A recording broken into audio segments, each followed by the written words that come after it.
সবাইকে শৈশবে স্বাগত জানাই।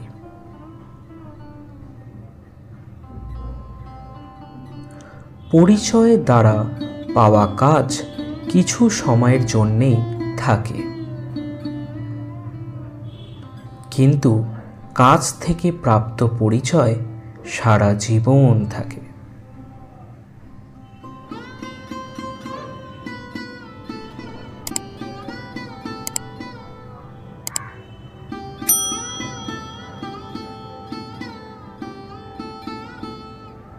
অনুকরণ নয়, অনুসরণ নয়, নিজেকে খুঁজুন, নিজেকে জানুন, নিজের পথে চলুন।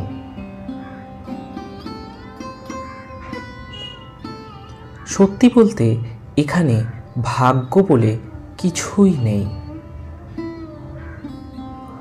প্রত্যেকের চেষ্টা ও যত্নের উপরে তা সযত্নে গড়ে ওঠে। সমস্যা তোমাকে থামিয়ে দেবার জন্য আসে না, সে আসে যাতে তুমি নতুন পথ খুঁজে পাও। আমাদের জীবনে থেমে কিছুই থাকে না, শুধু তাতে জমে থাকে স্মৃতিগুলো। সবশেষে আজকের ভিডিওটি তোমাদের ভালো লাগলে আমাদের চ্যানেলটিকে সাবস্ক্রাইব করে আমাদের পাশে থেকো। ধন্যবাদ।